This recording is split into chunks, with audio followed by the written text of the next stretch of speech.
बोले ना, मौन रहे परिक्रमा में।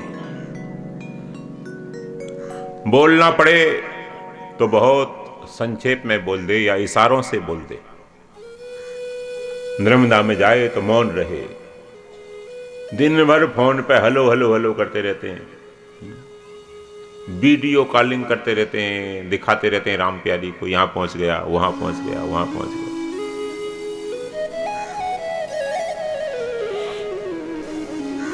तो दिखाने के लिए कर रहा है क्या? मौन रहे।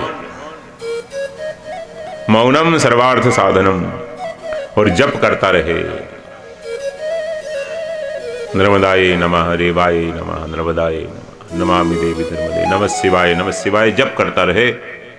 मौन होकर चले। पैरों से कोई कीड़े मकोड़े भी ना मरे, इसका ख्याल रखे। किसी को दुख ना हो, कहीं जाए तो किसी को परेशानी। नर्मदा भूखा नहीं रहने देती। मार्कंडेय जी कहते हैं पालन करती है, वो मां है, अपने बेटे को भूखा नहीं सोने देती। इतने लोग परिक्रमा करते हैं, कभी किसी नहीं बताया कि मैं भूखा मर गया नर्मदा किनारे। कभी किसी नहीं, आज तक हमें कोई मिला नहीं। नर्मदा मां सबका पालन करती है, इसलिए कोई संग्रह ना करे। बहुत सामान आदि का संग्रह ना करे। तपस्या है, उसमें सर्दी भी सहन करे, गर्मी भी सहन करे, वो तपस्या। तो मौन रहे। अगर मौन नहीं रहता तो कम से कम बोले।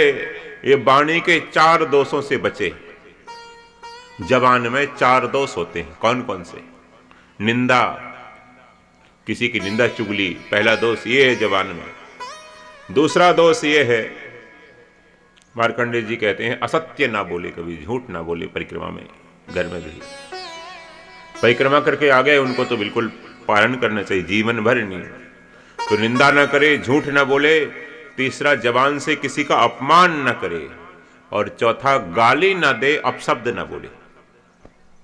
गाली ना बोले, राम प्यारी से ऐसा ना बोले तेरे बाप का लेके आई है क्या। बहू से ऐसा ना बोलो। 4 वाणी के ऐब हैं, दोष हैं जबान के। जबान तो 3 अंगुल की देवरी वालों की, 3 की होगी, ज्यादा नहीं होगी। लेकिन दोष उसमें 4 हैं। कितने हैं? 4 दोष हैं। झूठ, निंदा, अपमान, गाली। झूठ, निंदा, अपमान, गाली। झूठ, निंदा, अपमान, गाली। झूठ, निंदा, अपमान। शाम को पूछूंगा, ध्यान से सुनना। इस 4 दोषों से बचने के लिए मौन रहे, या कम से कम बोले इन दोषों से बचे। कहीं जाए तो उन पे भार न बने। किसी आश्रम पे जाए तो फूल जैसा हल्का बन के जाए, भार न बने। थोड़ा बहुत पाले, शरीर चलता रहे, इसलिए ठूस ठूस के ना खाए। या तो एक समय खाए, निराहार नहीं रह सकता तो नर्मदा जी के जल पीकर रहे। उत्तम परिक्रमा ये है। ना रह सके तो गाय का दूध मिल जाए, वो पी लो। उसमें भी ना रह सके तो एक समय पालो, फलाहार कर लो। फलाहार भी ना मिले तो एक समय भोजन पालो। एक समय सायंकाल के पहले जहां रुके वहां भोजन कर लो। ये परिक्रमा का नियम है। ठूस ठूस के बहुत खाएगा तो सो जाएगा, रात भर सोएगा, भजन कब करेगा वो? 3 साढ़े 3 बजे परिक्रमावासी को जाग जाना चाहिए, ब्रह्म मुहूर्त से भी पहले। लेकिन ब्रह्म मुहूर्त से पहले नर्मदा में स्नान ना करे, सूर्यास्त के बाद स्नान ना करे, ब्रह्म मुहूर्त तक रात्रि में स्नान ना करे नर्मदा जी। घर में धर्मशाला में कहीं रुका है वहां स्नान कर ले, लेकिन नर्मदा जी की धारा में ब्रह्म मुहूर्त से पहले ना करे। वहां नर्मदा जी के यहां पर सारे ऋषि मुनि देवता यक्ष गंधर्व स्नान करने आते हैं, उस समय वहां ना जाए। मार्कंडेय आदि ऋषि स्नान करते हैं ब्रह्म मुहूर्त से पहले, मतलब 4 साढ़े 4 बजे से पहले स्नान ना करे नर्मदा जी में, गंगा जी में, नर्मदा जी में, कोई भी नदी में। और सूर्यास्त से पहले कर ले। अगर सोते सोते सूर्योदय हो जाए तो क्या करे? घर में भी नियम बना सकते हो। सोते सोते सूर्योदय हो जाए तो दोपहर का भोजन त्याग दे, उस दिन व्रत रखे। देर तक सोया है अगर कोई पापी, तो उस दिन भोजन मत दो उसको, उस दिन भोजन बंद उसका, बच्चा हो चाहे बच्चे का बाप हो, ठीक है। सास ससुर को दे दो, बूढ़ों को दे दो, भोजन मत दो। सूर्योदय के बाद जो उठता है उसको भोजन बंद से, ठीक है। राम प्यारी, श्याम प्यारी, पक्का, उसको भोजन मत दो। हमारे गुरु स्थान में ऐसा नियम था, अब है कि नहीं पता नहीं, ऋषिकेश में, कि जो सुबह की आरती में नहीं आया, सुबह 4 बजे आरती होती, रुद्री पाठ होता है, शंकर जी का रुद्राभिषेक होता है रोज नमक चमक से, उसमें जो नहीं आया जो साधु, उसको दोपहर की पंगत में बैठने नहीं दिया जाएगा, ऐसा नियम है। वहां 8-9 बजे सब सो जाते हैं और 3 बजे लगभग उठ जाते हैं लोग। तो 4 बजे जो होती है स्तुति होती है, फिर ध्यान होता है, रुद्री पाठ होता है, रुद्राभिषेक होता है, उसमें सभी बैठते हैं, सभी संत बैठते हैं। अगर कोई नहीं आया तो उसको उस दिन भोजन नहीं मिलेगा। तो नर्मदा परिक्रमा का ये नियम है कि ब्रह्म मुहूर्त में उठ जाए। सारे तीर्थों का राजा अमरकंटक है, वहां अमरेश्वर भगवान नीलकंठ विराजमान है, वहां सारे देवता विराजमान हैं। मार्कंडेय ऋषि कहते हैं, युधिष्ठिर, कौन सा देवता वहां अमरकंटक में नहीं है? समस्त देवताओं का वास अमरकंटक में है, उस मेकल पर्वत पर है। परिक्रमा शुरू की दक्षिण तट से प्रायः करनी चाहिए। तो दक्षिण तट पर सबसे पहले अमरकंटक से चलोगे तो कपिला संगम आएगा।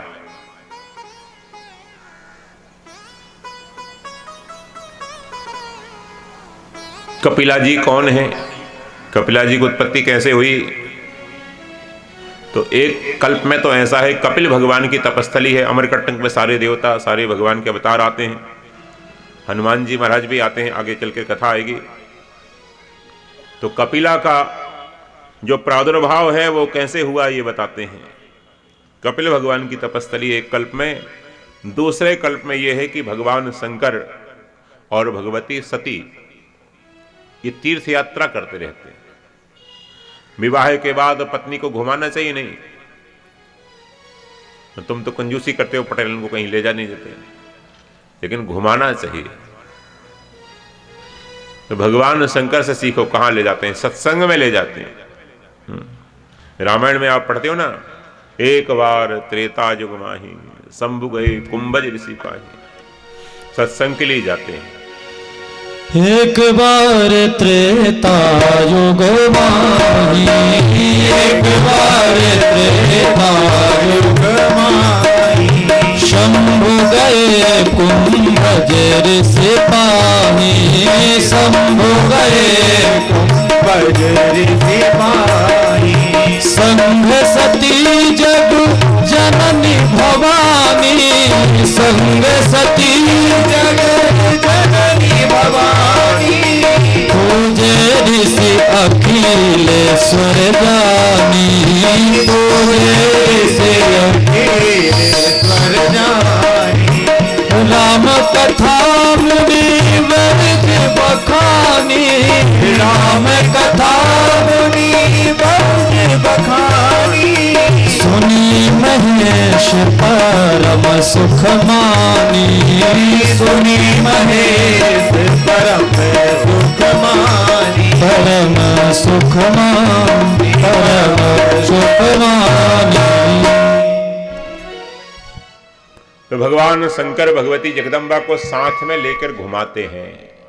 कहां जाते हैं? कुल्लू मनाली नहीं जाते, शिमला नहीं ले जाते, ऊटी नहीं ले जाते, थाईलैंड नहीं ले जाते।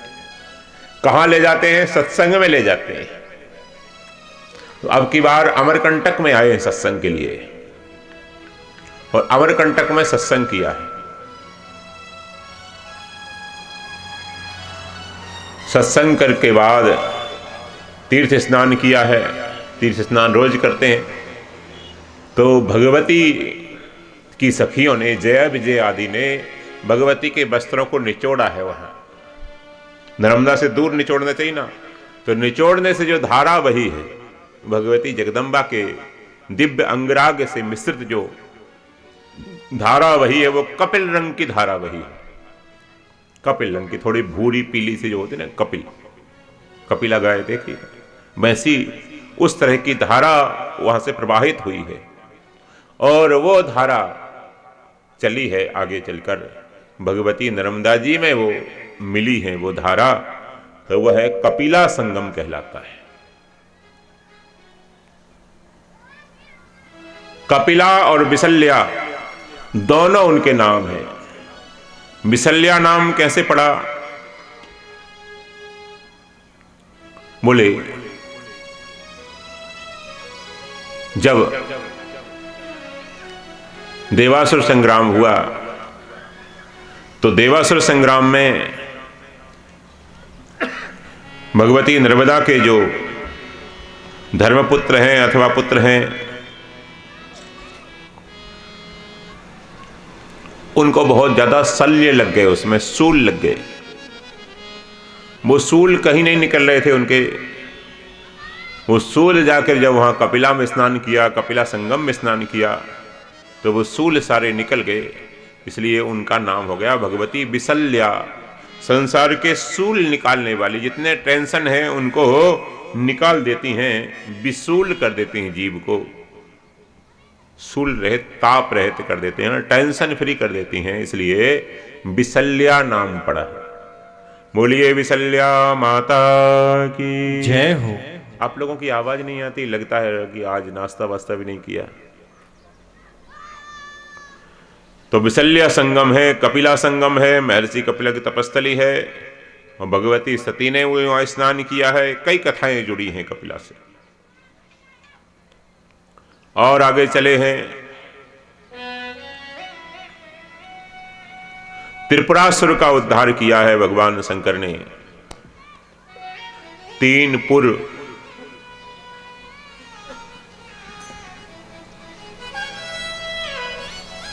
जब सती ने अपना लीला संवरण की, भगवती सती ने जब शरीर छोड़ दिया, उसके बाद धनुवंश में एक राक्षस हुआ तारकासुर। तारकासुर बड़ा उग्र तपस्वी है, उसने तपस्या की।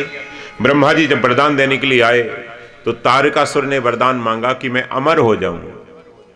जितने असुर हैं, राक्षस हैं, सब अमरता का वरदान मांगते हैं सबसे पहले, अमर हो जाए, हम मरे ना, अमरता का वरदान। अर्थात हम पूरे देवरी को परेशान करते रहे, मारते रहे, देवरी में हमें कोई ना मारे। अच्छा बेटा ऐसा नहीं होगा, शेर को कभी सवा शेर भी मिलेगा। ये आसुरी भाव है, हम सबको परेशान करते रहे, गांव में हमको कोई परेशान ना करे, ऐसा नहीं होगा। तुम्हारी भी नानी मारने वाला कोई ना कोई मिलेगा। तो ऐसा वरदान मांगा कि हम अमर हो जाएं। किसने मांगा? तारकासुर ने। भगवान शंकर ने कहा भैया अमर कोई नहीं है, यहां पर मरना पड़ेगा। तो ब्रह्मा जी से कहा, ब्रह्मा जी ने कहा अमर कोई नहीं है। तब इसने कहा अच्छा ब्रह्मा जी, फिर मेरे को ऐसा वरदान दो कि शिव जी का औरस पुत्र ही मेरे को मार सके, दूसरा ना मारे। शिव पुत्र ही मेरे को मार सके, दूसरा कोई ना मार सके। मार्कंडेय ऋषि कहते हैं ये बड़ा चतुर था, इसको पता था कि शिव जी की पत्नी तो है नहीं सती जी, अभी उन्होंने शरीर को योगाग्नि में भस्म कर दिया, तो पत्नी जल गई। अब पत्नी है नहीं यहाँ, अब ये विदुर हैं, इनके संतान होगी नहीं बिना पत्नी के, और दूसरा विवाह करेंगे नहीं क्योंकि योगी हैं ये। एक पत्नी चली जाए तो दूसरा विवाह नहीं करना चाहिए। दूसरा विवाह कौन करता है? बोले जो भोगी है, विषयी है, वो दूसरा विवाह करता है। विषयों के बिना नहीं रह सकता या नहीं रह सकती, तो दूसरा विवाह। पति किसी का चला जाए तो उसको साधु जीवन बिताना चाहिए, किसी की पत्नी चली जाए उसको भी साधु जीवन बिताना चाहिए। अब विषयों से उसको मुक्त रहना चाहिए, त्याग पूर्वक।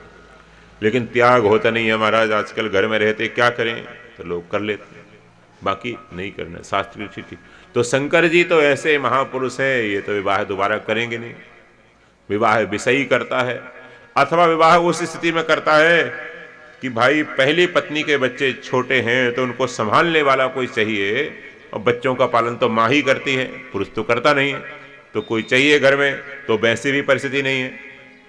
तीसरा यह कारण होता है कि घर संभालने वाला कोई चाहिए, तो इनके तो घर भी नहीं है, इनके घर ही नहीं, स्मशान में रहते हैं, वो भी प्रॉब्लम नहीं है। मतलब कहीं से कहीं गुंजाइश नहीं कि शंकर जी दूसरा विवाह करेंगे, और शंकर जी दूसरा विवाह करेंगे नहीं, बच्चा होगा नहीं, मैं मरूंगा नहीं, अमर हो गया। ऐसा वरदान इसने मांग लिया। सोचता है ब्रह्मा जी को ठग लिया मैंने, मैं बहुत बड़ा चालाक आदमी हूं, वकील हूं मैं, ब्रह्मा जी को ठग लिया।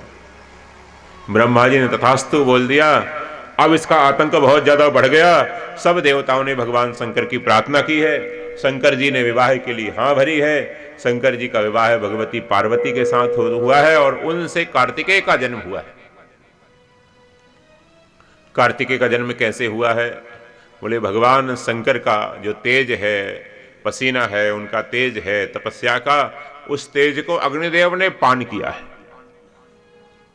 अग्निदेव ने जब तेज का पान किया है तो भगवती जगदम्बा ने अग्निदेव को श्राप दिया है कि तू सर्वभक्षी हो जा। और अग्निदेव नहीं सहन कर सके उस तेज को, तो उस तेज को अग्निदेव ने देखा कि ऋषि पत्नियां सबकी सब स्नान करके और आग ताप रही हैं।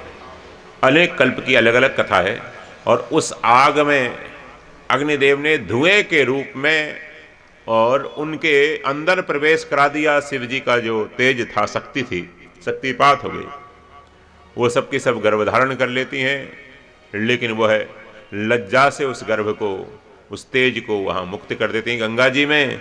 गंगा जी भी उस तेज को सहन नहीं कर सकी, सरकंडों में उन गंगा जी ने डाल दिया है किनारे पर, और सरकंडों में ही वह तेज जो पिंड रूप में था वो बालक के रूप में जन्म हो गया है।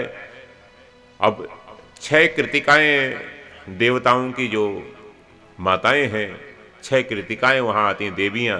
उन 6 कृतिकाओं ने सोचा कि हमारा बालक बने, मेरा दूध पिए, मेरा दूध पिए। इसलिए कार्तिकेय जी ने 6 मुख बना लिए। अच्छा बाबा, एक एक मुंह से मैं एक एक माँ का स्तन पान करूंगा, तो 6 को माँ बना लिया। कृतिकाओं ने पाला, इसलिए वह कार्तिकेय कहलाए। कार्तिक मास में प्रादुर्भाव हुआ, इसलिए कार्तिक कहलाए। सबका कार्तिक करते हैं, मंगल करते हैं, उद्धार करते हैं, इसलिए कार्तिकेय कहलाए। तो उन्होंने तारकासुर का बाद में जाकर उद्धार किया। तारकासुर के 3 पुत्र हुए। वह तीनों पुत्रों ने बहुत बड़ी तपस्या की ब्रह्मा जी की, और ब्रह्मा जी से अमरता का वरदान मांगा। ब्रह्मा जी ने कहा भाई अमर तो कोई नहीं हो सकता। तब उन्होंने ब्रह्मा जी से कहा अच्छा आप हमको 3 नगर बना के दीजिए, एक सोने का, एक लोहे का और एक तांबे का, एक चांदी का, एक लोहे का, एक सोने का। ठीक है। और तीनों नगर ऐसे हो, उसमें सारा ऐसो आराम हो, उड़ते हुए स्वर्ग जैसे हो, उड़ता हुआ एक बहुत बड़ा पैलेस जैसा हो, किला जैसा हो। ऐसा उन्होंने ब्रह्मा जी से बनवाया। ब्रह्मा जी उनकी तपस्या से बस में थे, इसलिए विश्वकर्मा को आदेश दिया। वैसे अब कहा कि तीनों पुर 1000 वर्ष के बाद एक साथ मिले,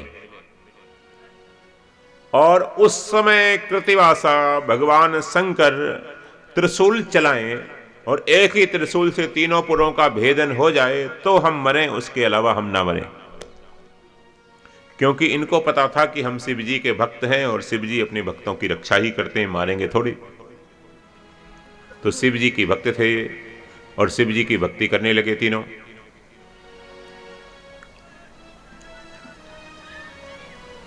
तीनों राक्षस अपना विमान कहीं भी जाकर लैंड कर देते, कहीं भी जाकर रख देते, और सारा का नगर साफ हो जाता। आतंक बढ़ गया उनका। आदमी को संपत्ति मिल जाए, धन मिल जाए, प्रभुता मिल जाए तो घमंड आ जाता उसमें, सबको परेशान करने लगता है दुष्ट व्यक्ति। और सज्जन को संपत्ति मिलती, प्रभुता मिलती है तो सबकी सेवा करने लगता है। ये अंतर है। सेवा में लगा रहा है तो समझो सज्जन है, और अपने अभिमान में लगा रहा है तो दुर्जन है। लोगों को परेशान करेगा, केस करेगा झूठे, एक दूसरे को फंसाएगा, नशा करेगा। ये दुरुपयोग है संपत्ति का, सत्ता का।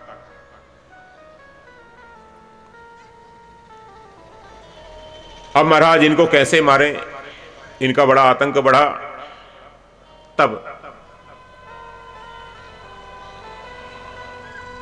भगवान शंकर के भक्त हैं ये, शिव जी तो इनको मारेंगे नहीं, शिव जी ने तो मना कर दिया मैं तो मारूंगा नहीं। बोले आपके अलावा किसी से मरेंगे नहीं। बोले भले ही ना मरे, मैं क्यों मारूं, मेरा काम यही है, मैं मारता फिरूं पटेलों को, दूसरा काम नहीं है। इन तीनों पटेलों को मैं नहीं मारूंगा, मेरे भक्त हैं। शंकर जी ने तो मना कर दिया। सही बात है, जब तक भक्त रहेंगे कैसे मरेंगे। अब क्या करें। भगवान नारायण ने एक साधु का वेश बनाया, और साधु का वेश बनाकर भगवान नारायण इनके पुर में प्रवेश कर गए। और धीरे धीरे धीरे धीरे भगवान ने वहां पाखंड फैलाया, उन सबको चेला बना लिया। सबको चेला बनाकर, और जैसे आजकल के पाखंडी करते हैं वैसे कहा देखो गुरु सबसे बड़ा होता है, गुरु की पूजा करो तुम, भगवान की पूजा छोड़ दो, ये तो पत्थर की पूजा है। अरे नर्मदा तो एक नदी है, अरे गौ तो एक पशु है। सारे धर्म से धीरे धीरे जैसे पाखंडी हिंदुओं को छुड़ा देते हैं धर्म से, वैसे ही छुड़ाना शुरू किया। शिव जी की पूजा बंद करवा दी, शिव जी की पूजा बंद करवा दी, चरित्र इनका भंग करवा दिया, इनको धर्म से दूषित कर दिया। आजकल के पाखंडी गुरु यही करते हैं तो गुरु लेकिन है राक्षस, यही करते हैं। सावधान रहना चाहिए सब। नए नए पंथ चले ना आजकल, इनसे सावधान रहा करो। तो उनको शिव जी की भक्ति से भ्रष्ट कर दिया, शिव जी की मूर्तियां निकलवा दी सब। भगवान गए बनकर, नारायण ने शिव जी की मूर्तियां घर से निकलवा दी कि नर्मदा में रखे आओ। आजकल भी कई पाखंडी करते हैं ऐसा, करते हैं ना, तो बस वो तब से ही चला आ रहा है। पाखंड फैला दिया, जैसे ही पाखंड फैला दिया, इनका धर्म भ्रष्ट कर दिया, वैसे इनकी शक्ति खत्म होती रही, शक्ति इनकी जाती रही। निर्बल हो गए, शक्तिहीन हो गए, भक्तिहीन हो गए, चरित्रहीन हो गए, धर्महीन हो गए। अपमान करने लगे संतों का, अपमान करने लगे नारद जैसे ऋषियों का, सब ये करने लगे। तब शंकर जी को पता चला कि ये तो भ्रष्ट हैं, तो मेरे भक्त नहीं है, तो बड़े पाखंडी हैं। फिर जब तीनों पुर एक साथ मिले, भगवान शंकर ने सारे देवताओं को पशु बनाया है, अश्व बनाया है, घोड़े में जोता है, और सारे देवताओं की शक्ति अपने त्रिशूल में अर्जित की है। तब से भगवान पशुपतिनाथ कहलाए। बोले पशुपतिनाथ भगवान की जय हो। और उसको मारकर भगवान काठमांडू में विराजे, नेपाल में विराजे, काठ के मंडप में जाकर, कुटिया में जाकर बैठे हैं। तो पहाड़ों में काठ के मकान बनते हैं, ठंडी जगह लकड़ी के मकान बनते हैं, वहां पत्थर के नहीं बनते, लेंटर वाले नहीं बनते, लकड़ी के बनते हैं। पत्थर के ऊपर तो बर्फ जम जाती है। काठ के मंडप में बैठे, इसलिए काठमांडू कहलाते हैं। भगवान शंकर ने अपने त्रिशूल में सारे देवताओं की, यमराज आदि की शक्ति का आधान किया है, और जिस नक्षत्र में तीनों पुर मिले हैं उसी नक्षत्र में भगवान शंकर ने त्रिशूल चलाया है। तीनों धू धू करके जल गए हैं, देवताओं की धुंधवी बजी है, जय जयकार हुई है। बोलिए शंकर भगवान की जय हो। तो त्रिपुरासुर का उद्धार किया है भगवान शंकर ने, और त्रिपुरासुर का उद्धार करके भगवान शंकर मेकल पर्वत पर आए हैं। मेकल पर्वत को सम्मान दिया है, वहां भगवान ने कुछ दिन विश्राम किया है, ये कथा बताई है। इसके बाद बाणासुर ने तपस्या की है, और महाराज बाणासुर की बड़ी भयंकर तपस्या है। बाणासुर ने भगवान शंकर से बहुत वरदान मांगे हैं, 1000 भुजाएं मांगी हैं, अर्थात हजारों गुना पुरुषार्थ मेरे हो जाए, कोई परास्त ना करे। शंकर जी उसकी रक्षा करते हैं। बाद में बाणासुर के एक बेटी हुई उषा। उषा जी भगवती की ही अंशांश अवतार हैं। और उषा जी का भाव क्या है? बड़ा प्यारा भाव है। भगवती उषा चाहती हैं कि काश मैं कृष्ण भगवान की चरण सेविका बनकर उनके घर में जा सकती, द्वारिका में। अरे उनकी दासी बनकर चले जाऊं, उनकी बहू बनकर चले जाऊं, उनके पोते की बहू बनकर चले जाऊं, कृष्ण भगवान की सेवा मिल जाए मेरे। ये उषा का भाव है। और दास्य भाव है, वहां पर श्रृंगार भाव नहीं है। रुक्मणी आदि का श्रृंगार भाव है, सत्यभामा आदि का, लेकिन उषा जी का दास्य भाव, उनके चरणों की दासी बन जाऊं, उनके घर की बहू बन जाऊं, ऐसा भाव उषा जी का। ठाकुर जी की सेवा मेरे को मिल जाए, भगवान की सेवा मेरे को मिल जाए, यह भाव है उषा का। ससुराल जाओ तो सेवा के लिए जाते हैं। शिक्षार्थ आइए, सेवार्थ जाइए, एक स्कूल में लिखा था। आपके स्कूल में भी लिखा है क्या? नहीं। अच्छा सूत्र लगा हमको। शिक्षार्थ आइए, सेवार्थ जाइए। गुरुकुल में रहो तो शिक्षा के लिए रहो, गुरुकुल से बाहर जाओ तो सेवा के लिए जाओ, फिर सेवा करो। एक बार उनकी भक्ति से प्रसन्न होकर भगवान के ही अंशावतार अनिरुद्ध जी ने दर्शन दिया है उषा को। उषा का उनके प्रति श्रृंगार भाव जागा है और स्वप्न में दर्शन दिया है। स्वप्न देखा, स्वप्न में सम्मिलन हुआ। उस जागने के बाद बड़ी व्याकुल हो गई, दुखी हो गई। उनकी एक सखी थी चित्रलेखा जी। चित्रलेखा जी ने कहा कि चलो मैं स्केच बनाती हूँ, चित्र बनाती हूँ, तुम पहचान लेना अपराधी को, चोर को तुम पहचान लेना, स्केच बनाते ना। तुम्हारे दिल का चोर कौन है उसको तुम आइडेंटिफाई करना, फिर बाकी काम मैं करूँगी, पुलिस का काम मैं करूँ। तो स्केच बनाए, उनके पूरे चित्र बनाए। चित्रलेखा जी ने संसार के जितने सुंदर लोग थे, कामदेव से लेकर सबके चित्र बनाए। चित्र बनाते बनाते जब कृष्ण का चित्र बनाया तो कहा कि बिल्कुल इनके जैसा है लेकिन ये नहीं। और जब प्रद्युम्न का बनाया तो बिल्कुल हाँ मिलता जुलता। जब अनिरुद्ध का बनाया, अनिरुद्ध जी का जब चित्र बनाया तो फिर वो शर्मा गई, हंस दिया। उषा जी चित्रलेखा समझ गई, हंसी तो हंसी। और ये तो भगवान के पौत्र हैं अनिरुद्ध जी। अब कोई भी हूं, मैं इनके चरणों की दासी बन गई हूं। और भारतीय नारी एक का ही वर्ण करती है, एक में ही मन लगाती है अपना। जगह जगह जाए वो तो उल्टा है, जगह जगह मन लगे, ये भी हैंडसम, ये भी हैंडसम, ये भी हैंडसम, वो तो उल्टा होती है। एक में ही मन लगता उसका। चित्रलेखा जी गई। महाराज चित्रलेखा जी बड़ी योगिनी है, भगवती की ही कला है, जगदम्बा की। और चित्रलेखा जी ने सिंहासन सहित अनिरुद्ध जी को उठाया, उनके बेडरूम से सूक्ष्म रूप बना के निकल गई महाराज, हनुमान जी की तरह। और आ गई शोणितपुर में। शोणितपुर में आ गई। शिव जी का परम भक्त था बाणासुर। बाणासुर ने नर्मदा किनारे तपस्या की है। इसलिए मार्कंडेय ऋषि बता रहे हैं कि तपस्या से इसको इतना ऐश्वर्य मिला है। नर्मदा जी की परिक्रमा की है, नर्मदा जी की परिक्रमा से, नर्मदा जी की तपस्या से इसको इतना भारी ऐश्वर्य मिला है कि शंकर जी स्वयं इसके द्वारपाल हैं। बस हम भी चलेंगे 10 मिनट में, हमारे भी बच्चे हैं। बैठो 10 मिनट, बैठो राम प्यारी, चलते हैं। तो 4:30 भी नहीं बजे, 2-4 मिनट कम। 2 बजे आओ और 4 बजे भाग जाओ। ऐसा मत करो यार, हमारे बच्चे छोटे हैं। कल से ठीक 1 बजे आओ तो 4 बजे आरती करा देंगे। तुम 2 बजे आओगे तो हम 5 बजे छोड़ेंगे। तुम 2:30 आओगे, हम 5:30 छोड़ेंगे। तुम डाल डाल, हम पात पात। कल से और बिल्कुल बंद करवा देंगे, कोई निकल भी ना सके। बिल्कुल तो कर्फ्यू लगा देंगे, कर्फ्यू।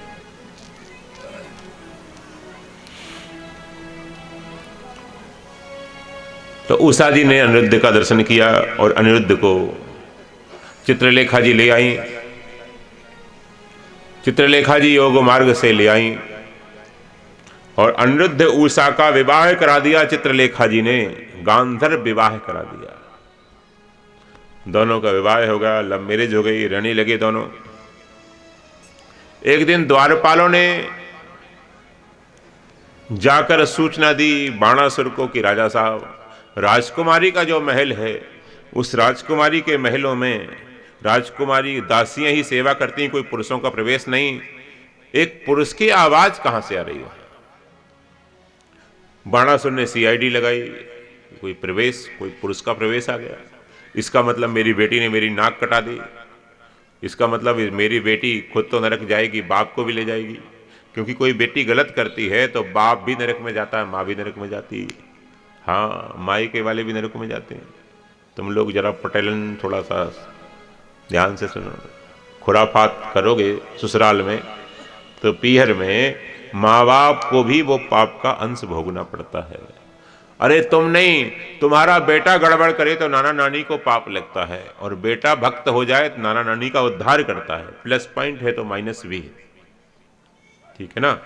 बेटी का बेटा दौहित्र कहते हैं उसको, वो भक्त बन जाए दौहित्र तो नाना नानी का उद्धार भी कर देता है। माँ का उद्धार होता है, फिर नाना नानी का होता है, फिर दादा दादी का होता है, बाप का होता है, ऐसी 7 पीढ़ियों का होता है क्रमशः। तो तुम्हारा बेटा अगर भक्त बन जाए तो तुम्हारे माता पिता का भी उद्धार कर देता है, और तुम्हारा बेटा अगर कुपुत्र बन जाए तो नाना नानी का भी पतन करता है। देख लो, अब करो खूब खुरापात, अब करो। इंडिविजुअल नहीं है आप, आपका कर्म इंस्टीट्यूशनल है। क्या समझ? नॉट इंडिविजुअल, इंस्टीट्यूशनल है। सबको भोगना पड़ता है, सबको भोगना। कुछ हिस्सा मायके भी जाता है, कुछ ससुराल भी आता है, मायके भी जाता है, ससुराल भी जाता है। पाप और पुण्य दोनों। इसलिए बेटी का बेटा श्राद्ध भी कर सकता है, तर्पण भी कर सकता है अपने बेटे जैसे। अपना बेटा अगर नालायक हो या ना हो तो बेटी का बेटा श्राद्ध तर्पण कर सकता है नाना नानी का। ये शास्त्र में विधान है, वो पुत्र ही माना जाता है, पुत्र की। बाणासुर ने सीआईडी लगाई कि बेटी ने तो हमारा धर्म भ्रष्ट कर दिया। हम शिव जी के भक्त थे, हमारे यहाँ कितना ही असुरपना रहा हो लेकिन चरित्र कभी नहीं गिरा। बेटी ने क्या किया है महाराज, पक्का पता जब चल गया कि कोई युवक हमारी राजकुमारी के महल में है तो आक्रमण कर दिया। महाराज अनिरुद्ध भी कम नहीं थे, अनिरुद्ध भी आ गए धनुष बाण लेकर। भयंकर युद्ध हुआ। बोले ऐसे थोड़ी रह रहा हूं, मेरी पत्नी है, शादी करके रह रहा हूं, कोई रिलेशनशिप में रह रहा हूं क्या है? ओ महाराज, वो तो ससुराल में थे, सारे गांव वाले आ गए, सारे पटेल आ गए ले लेके। लठ खूब लड़ाई हुई। अब अनिरुद्ध अकेले हैं और वो एक साथ सारे हैं, फिर भी परास्त नहीं कर पाए, तो इन्होंने धोखे से कैद कर लिया अनिरुद्ध को और जेल में डाल दिया। अनिरुद्ध जेल में चले गए महाराज बाणासुर की। नारद जी ने आकर भगवान कृष्ण को उलाहना दी, अरे भाई इतने बच्चे तुमने पैदा किए हैं तो एक आध रजिस्टर भी रखो, सबके अटेंडेंस लगाए करो रोज, कौन कहाँ है। बोले सुबह शाम प्रणाम करने तो सारे आते हैं। बोले प्रणाम करने सारे आते हैं तो ये बताओ अनिरुद्ध कब से नहीं है? पता लगाया, बोले अनिरुद्ध तो बहुत दिन से नहीं है, महीने से ज्यादा गायब है। नारद जी ने कहा इसलिए तो मैं कहता हूं। भगवान समझ गए, नारद जी ने सब समाचार दे दिया। भगवान गए हैं सेना लेकर शोणितपुर और बाणासुर के ऊपर आक्रमण किया। पहले तो समझाया कि भैया हमारे बेटा बहू को लाके वापस दे दो तो ठीक है, हम चले जाएंगे, नहीं तो आके युद्ध करो। उन्होंने कहा कौन सा बेटा बहू, तुम्हारा बेटा चोर है, तुम भी चोर हो। तो चिल्लाने लगा, उसको तो बल था शंकर जी का, आक्रमण कर दिया। अब महाराज उसने अपने इष्टदेव शंकर जी को याद किया, नर्मदा किनारे शंकर जी की तपस्या की थी। शंकर जी आ गए, हद हो गई, और शंकर जी का भगवान कृष्ण का घोर युद्ध हुआ है। अलग अलग पुराणों में अलग अलग तरह से कथा है। अंत में भगवान लीला है उनकी एक, अंत में भगवान श्री कृष्ण ने जम्भास्त्र छोड़ा है। जम्भास्त्र छोड़ा है, जम्हाई आ गई शंकर जी को, जम्हाई लेते रहे, और जिस समय जम्हाई लेते रहे उस समय उन बाण नहीं चला पाए, तो शंकर जी को दाएं करके भगवान कृष्ण निकल गए। जब तक शंकर जी को स्वस्थ होते, थोड़ा चेतना आती, आलस्य दूर होता, तब तक तो भगवान ने जाकर बाणासुर की घास की तरह लेकर भुजाएं काटने लगे। काटते काटते काटते काटते काटते काटते 9,996 भुजाएं काट दी। 10,000 भुजाओं का बल था उसमें, अर्थात इतनी भुजाओं का बल था। अब उसको अपने जैसा चतुर्भुज कर दिया, 4 हाथ रहने। तब तक शंकर जी आ गए, बोले प्रभु मेरा भक्त है, माफ करो माफ करो। भगवान ने माफ कर दिया। अब उसने भगवान शंकर के कहने से, अरे साक्षात नारायण है और अनिरुद्ध नारायण का ही अंश है, ऐसा दामाद कहां मिलेगा तेरे को, क्यों लड़ाई करता है तू, क्यों पटली दिखाता है इनके सामने, चल कर बेटी का विदा। महाराज बेटी की विदा कर दी, आ गए भगवान। तो बाणासुर शिव भक्त है, भगवान शंकर ऐसे हैं, और नर्मदा जी ऐसी हैं, सबको शक्ति प्रदान करती हैं। असुरों ने भी तपस्या की इनके किनारे आकर, देवताओं ने भी की है, दैत्यों ने भी की है, मनुष्य तो करते ही रहते हैं। ऐसे ही भगवती नर्मदा जी हैं, इनके किनारे सभी तपस्या करते हैं। इसके बाद कावेरी संगम का यहाँ कुबेर ने तपस्या की है। दारू का तीर्थ का व्रत बताया, ब्रह्मावर्त है, ब्रह्मांड घाट है, आपका बरमान जिसको कहते हैं, उसकी महिमा है। और महाराज सहस्त्र धारा जहाँ हो गई है वहाँ का वर्णन है, रवि तीर्थ का वर्णन है। बहुत सुंदर सुंदर कथाएं। मेघनाथ तीर्थ है, अग्नि तीर्थ है, महिष्मति में, माहेश्वर में, ओमकारेश्वर तीर्थ का वर्णन है। इनकी उत्पत्ति कैसे हुई, इनमें कैसे करना चाहिए, इनके दर्शन कैसे करना चाहिए, और गृहस्थ आदमी को नर्मदा जी से क्या क्या मांगना चाहिए। सकाम भाव से भी कोई बेटा चाहता है, बेटी चाहता है, धन चाहता है, संपत्ति चाहता है, नौकरी चाहता है, लौकिक संपत्ति भी चाहता है, तो वो क्या करे, कैसे नर्मदा जी की उपासना करे, पूजा करे, उसकी मनोकामनाएं कैसे पूरी हों। नर्मदा जी तो कल्प वृक्ष हैं, कल्पवल्ली हैं, कैसे कामना पूरी करती हैं, उनके उपाय क्या हैं, वो सब की चर्चा हम लोग कल की कथा में करेंगे। ठीक 1 बजे कथा शुरू होगी, ठीक 1 बजे कथा शुरू होगी। घड़ी है तुम लोगों के यहाँ है तो आते क्यों नहीं, घड़ी है तो 1 बजे कथा शुरू होगी, तो 4 सवा 4 आरती हो जाएगी। तो अब 4 दिन की कथा बीच में है, 2 दिन हो चुकी है, 5वें दिन तो आज से महाप्रसाद होगा। कथा घंटा 1 ही होगी, सुबह हो गया था 9 बजे से 11 बजे कथा होगी 22 तारीख को। कल तो 1 बजे से होगी, कल तो 1 बजे से होगी, 22 तारीख को सुबह कथा 9 बजे से और 11 बजे तक होगी। उसके बाद महाप्रसाद है, भंडारा है, तो बीच में 4 ही दिन है बस। तो आप लोग समय से जल्दी कर लो काम, 4-5 दिन, पाप नहीं लगेगा आपको कथा सुनने में, जल्दी कर लो। इतना सा पंडाल ना भर पाए तो महाराज आपकी तो फिर कट गई।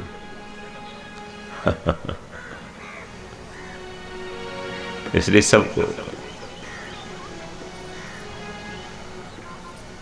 तो बड़े आनंद की बात है, नर्मदा पुराण के माध्यम से हम लोग सत्संग कर रहे हैं। सबको बुलाओ, सबको लाभ लें। बड़ी सुंदर सुंदर कथाएं आएंगी, कैसे हम लोग अपना कल्याण कर सकते हैं, बच्चों का कल्याण कर सकते हैं, कैसे हम लोग लक्ष्मी की कृपा प्राप्त कर सकते हैं, ये भी बताया जाएगा आपको। बड़ी सुंदर सुंदर कथाएं, व्रत कैसे करें, उपवास कैसे करें, कौन से भाई को, कौन सी बहन को कौन कौन से उपवास करना चाहिए, ये सब कथाएं आएंगी महाराज। नर्मदा जी में किसको नहाना चाहिए, किसको नहीं नहाना चाहिए, माताओं को कभी कभी नर्मदा जी में नहाने को मना है, क्यों मना है, किसको मना है, वो सब सुंदर सुंदर कथाएं कल हम लोग श्रवण करेंगे। नमः पार्वती पतये हर हर महादेव। तो एक भजन, फिर आरती, आरती के बाद आप लोग करेंगे प्रस्थान। चलो। तीनों लोकन ते न्यारी, तीनों लोकन ते न्यारी, राधा रानी हमारी। तीनों लोकन ते न्यारी, राधा रानी हमारी। तीनों लोकन ते न्यारी, राधा रानी हमारी। रानी हमारी महारानी हमारी, रानी हमारी महारानी हमारी। तीनों लोकन ते न्यारी, राधा रानी हमारी। तीनों लोकन ते न्यारी, राधा रानी हमारी। ब्रह्मा शंकर पार न पावे, ब्रह्मा शंकर पार न पावे। ऋषि मुनि नित दिन ध्यान लगावे, ऋषि मुनि नित दिन ध्यान लगावे। इंद्र लगावे बुहारी, राधा हमारी। तीनों लोकन ते न्यारी, राधा रानी हमारी।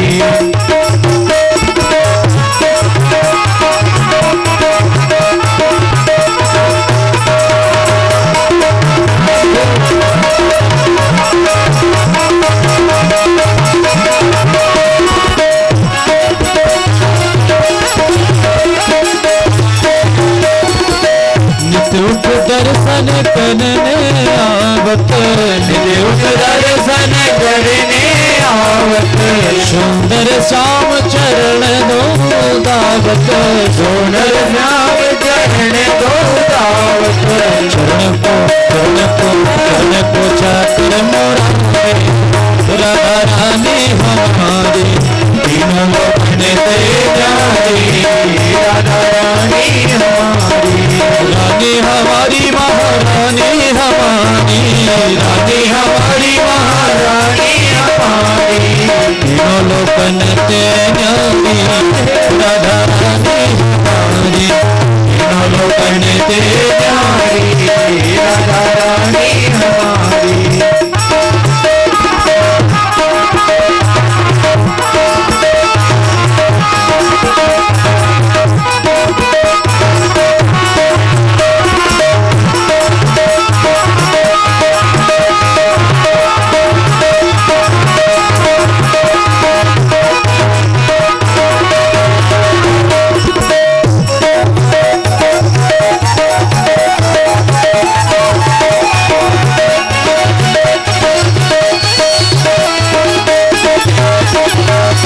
सर्वेश्वरी जगत कल्याणी, सर्वेश्वरी जगत कल्याणी। ब्रज की मालिक राधा रानी, ब्रज की मालिक राधा रानी। कोई न रहता भिखारी, राधा रानी हमारी। तीनों लोकन ते न्यारी, राधा रानी हमारी। एक बार जो भोले राधा, एक बार जो भोले राधा। जन्म मरण की कट जाए बाधा, जन्म मरण की कट जाए बाधा। चरण में जाओ बलिहारी, राधा रानी हमारी। चरण में जाओ बलिहारी, राधा रानी हमारी। तीनों लोकन ते न्यारी, राधा रानी हमारी। तीनों लोकन ते न्यारी, राधा रानी हमारी। राधा रानी हमारी, राधा रानी हमारी, राधा रानी हमारी। नीचे इससे आरती कर लेंगे, यहीं से आरती कर लेंगे। सामने से आरती के लिए सब लोग आ जाइए। माताओं की अलग व्यवस्था है, यहाँ से करेंगे, भाई लोग यहाँ से करेंगे। और प्रेम से एक एक करके जो आरती कर लेंगे वो पीछे जाएंगे, नए आएंगे फिर पीछे जाएंगे, ऐसे। किसकी? ठीक है, ठीक है। 2 बजे तुम लोग नहाते हो, क्या भोजन कराओगे? ठीक 1 बजे कल। ओम चंद्रमा मनसो जात चक्षुः सूर्यो अजायत। 2 थाली इधर है ना, 2 माताओं की तरफ, 2 माताओं को। हाँ, 2 2 4 4 करके सारे बताओ। इतनी कर लो फिर वापस जाओ, फिर करो ऐसे। आप लोग भी ऐसे ही कर सकते हो। 2 थाली माताओं को दो। सुनते क्यों नहीं? हाँ, तुम लोग इसमें कर लेना। चलो बदल बदल के करते हो। जय जगदानंदी मैया जय आनंद कंदी, ब्रह्मा हरिहर शंकर देवा शिव हरि शंकर होते पालके। ओम जय जगदानंदी देवी नारद सारद तुम वरदायक, अभिनव पद चंदी मैया अभिनव पद चंदी। सुर नर मुनि जन सेवक, सुर नर मुनि जन सेवक, सारद पद बंके। ओम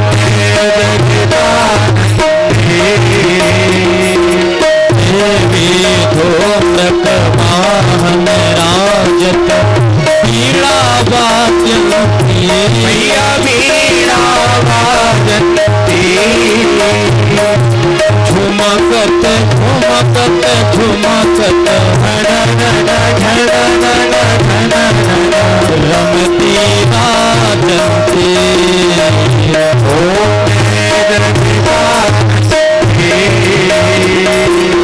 देवी बाजत ताल मृदंगा, सुर मंडल रमती मैया सुर मंडल रमती। तोड़ी तान तोड़ी तान तोड़ी तान, तोड़ा डाड़ा तोड़ा डाड़ा तोड़ा डाड़ा, रमती सुर बनती।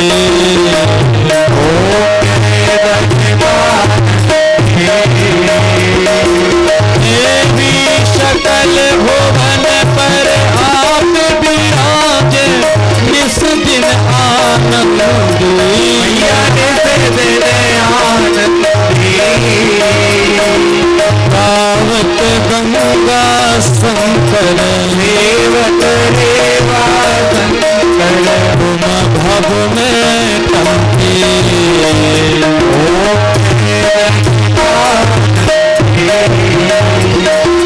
मैया जी को कंचन थाल विराजत, अगर कपूरवाती मैया अगर कपूरवाती।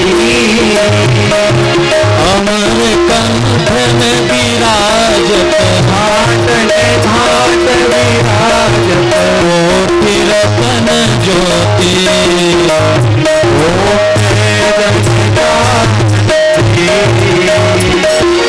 मैया जी की आरती निस दिन जो कोई नर गावे, मैया प्रेम सहित गावे। भगत नित्यानंद स्वामी, भगत हरि हर स्वामी, वांछित फल पावे।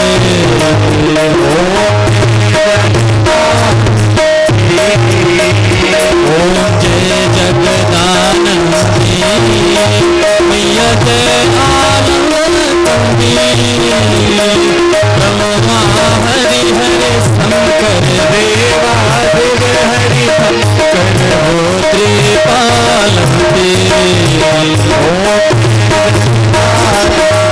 ओम जय जगदानंदी मैया जय आनंद कंदी। कर्पूर गौरम करुणावतारम, संसार सारम भुजगेन्द्रहारम, भावसंतम हृदयारविन्दे भवानी दैवं नमामि।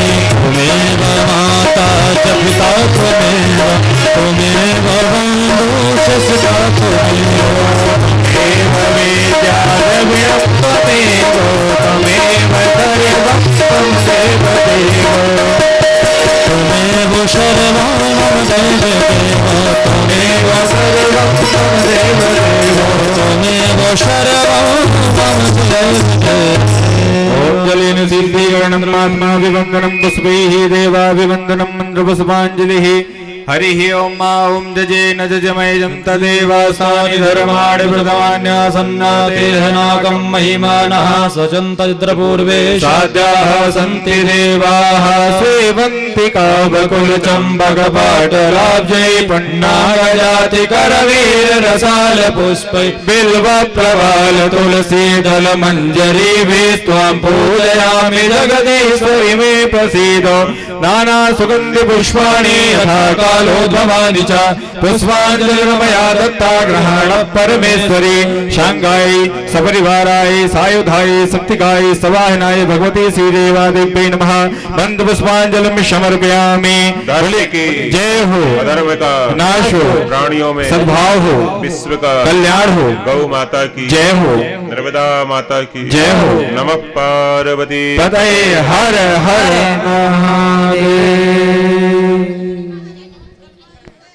यहाँ आरती में रुपया पैसा आदि कोई चढ़ाएगा नहीं। रुपया पैसा वस्तु कुछ नहीं चढ़ाएगा। कंजूसों को भी ला सकते हो अपनी कथा में। तो 2-3 कार्यकर्ता पीछे प्रसाद दे दें, पीछे ले भेज दो। है प्रसाद की व्यवस्था है? क्यों भाई, प्रसाद की व्यवस्था है? हाँ, भाई लोगों की प्रसाद की व्यवस्था पीछे है और माताओं की तरह। अब मत बैठो, अब क्यों बैठो?